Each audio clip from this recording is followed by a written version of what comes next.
बिस्मिल्लाहिर्रहमानिर्रहीम। अच्छा जनाब, साइलम क्या है?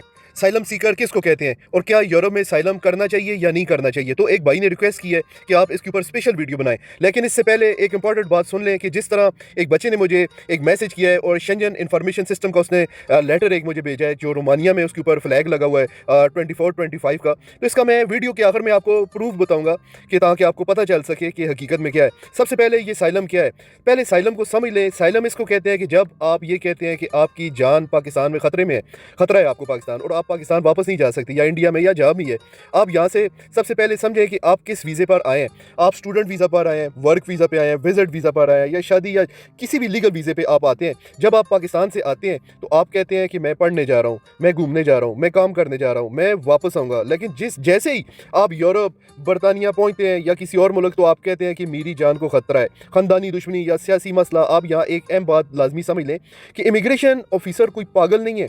वो आपसे सीधा सवाल करता है कि आपने पाकिस्तान में कुछ और कह रहे थे और यहाँ पे आकर आपने कुछ और कहा है, क्योंकि उनके पास आपका रिकॉर्ड होता है, उनके पास आपकी फिंगरप्रिंट होती है, और ये इत्तेजाज जो है आपके केस में कमज़ोर हो जाता है। फिर वो आपसे पूछता है कि आपके वालिदैन कहाँ पे हैं, आपके बहन भाई कहाँ पे हैं, आपकी बीवी बच्चे कहाँ पे हैं। तो आप कहते हैं जी वो तो पाकिस्तान में है। तो वो बोलते हैं यार ये कौन सी दुश्मनी है? पहले आपने बोला कि आप अरबपति हो, करोड़पति हो, जैसे ही आप वहाँ से उड़े हो तो या तो आप पहले झूठ बोल रहे थे या आप अब झूठ बोल रहे हो। अब इन दोनों स्टेटमेंटों में से आपकी कौन सी आपकी स्टेटमेंट ठीक है? तो यानी आपके उसके पास तो सारा रिकॉर्ड होता है, उसके पास तो आपकी फिंगरप्रिंट होती है।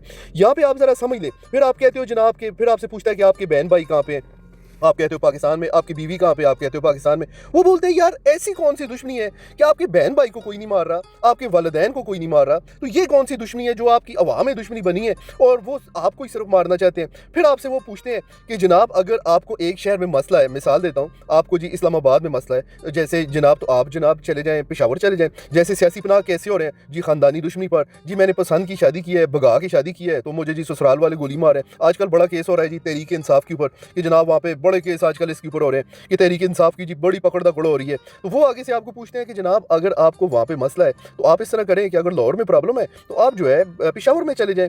और मैं आपको मजे की आपको एक बात बताऊं, ये आप बिल्कुल ना समझे कि उनको पाकिस्तान के हालात के बारे में पता नहीं है। वहाँ पे बहुत ज़्यादा इमिग्रेशन ऑफिसर्स जितने भी हैं, अम्बेसियाँ बैठी हुई हैं, उनको रोज़ाना की बुनियाद पर उनको अपडेट मिल रही होती है। इसलिए अगर आप कहते हैं ना कि मुझे पंजाब में खतरा है तो फ़ौरन वो पूछते हैं कि आप पेशावर, कराची या किसी और शहर क्यों नहीं चले जाते। इसलिए ये समझ लें कि ये कोई आसान चीज़ नहीं है, और इसी वजह से साइलम के चांस सिर्फ 1% होते हैं। फिर जब आप साइलम अप्लाई करते हैं तो आपके फिंगरप्रिंट्स यूरोप पूरे में चले जाते हैं, आपका नाम शेंजन इंफॉर्मेशन सिस्टम में महफूज हो जाता है। अगर आपने एक मुल्क में एक कहानी सुनाई है, फिर क्या करते हैं आप दूसरे मुल्क में फ़ौरन चले जाते हैं। और एक और बड़ी गलती, जब साइलम रिजेक्ट होते हैं तो आप उनको बताते ही नहीं है, लोग बगैर बताए गायब हो जाते हैं। हालांकि आपने साइलम करते हैं तो आपको बाकायदा उस मुल्क की गवर्नमेंट को, उसकी पुलिस को, इमिग्रेशन जहाँ पे आपने साइलम किया है उनको आपने बताना है कि मैं आपका मुल्क छोड़ के जा रहा हूँ। जब आप उनको बताए बगैर चले जाते हैं तो वो सोचते हैं कि यार क्या पता, ये हम लोगों ने तो इसको बोला है कि ये, हमने तो इस पर शक किया, लेकिन क्या पता ये सच ही बोल रहा हो, ये मर गया हो, ये गुम गया हो, या लापता हो गया हो।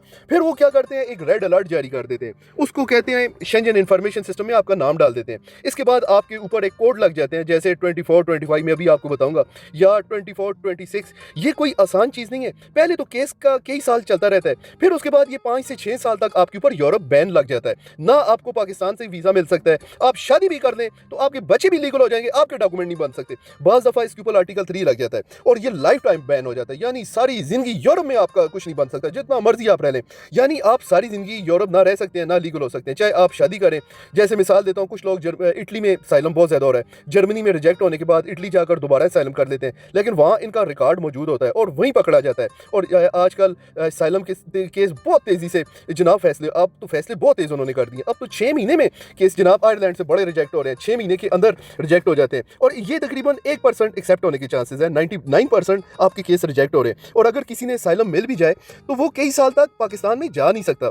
5 साल तक अगर आपको जो है ना लीगल तरीके से आपको इजाज़त नहीं है, कोई इसने खुद कहता है कि जी इसकी जान, पहले आपको कहते हैं यार पहले तो आपकी जान को खतरा था, जैसे ही जनाब आपने जो है आपको पासपोर्ट मिला है तो बस आपकी जान को खतरा खत्म हो गया, सिर्फ पासपोर्ट तक, यानी वो सब कुछ आपको देख रहे होते हैं। और स्पेशली आप जिस वक्त कई केसेस जैसे बरतानिया में पेंडिंग के, ये एक फ़ायदा बरतानिया में थोड़ा सा ये हो सकता है, जैसे आपने जनाब आपका केस पेंडिंग है और इस दौरान अगर शादी हो जाए तो थोड़े चांसेस बन सकते हैं, लेकिन ये भी कोई गारंटी नहीं है। इसलिए अगर आप लीगल तरीके से आए हैं तो लीगल तरीके से रास्ता इख्तियार करें। बरतानिया में कुछ लोग साइलम करते हैं और साइलम केस चल रहा हो, इस दौरान अगर आप शायद शादी कर दें तो कुछ हद तक आपको बेनिफिट मिल सकता है कि आपको यहीं पे स्पाउस वीज़ा मिल जाता है। तो ये एक बहुत बड़ा रिस्क है। और आखिर में एक बात मैं दिल से कहता हूँ कि मैं ये सब इसलिए नहीं कर रहा कि मैं वकील हूँ या मुझे पैसे मिल रहे हैं। मैं बतौर वॉलंटियर ये काम कर रहा हूँ। मैंने आज तक किसी से 1 रुपया नहीं मांगा। मेरा मकसद सिर्फ यही है कि मेरी इन्फॉर्मेशन कितने लोगों की ज़िंदगी बचा सकती है। एक बात मैं दिल से कहना चाहता हूँ, खुदा गवाह है हमारी कौम इस मुकाम पर आ गई है कि इनको अच्छाई बुराई की तमीज़ ख़त्म हो गई है। लोग हर बंदे को शक की निगाह से देखते हैं। अगर कोई बगैर लालच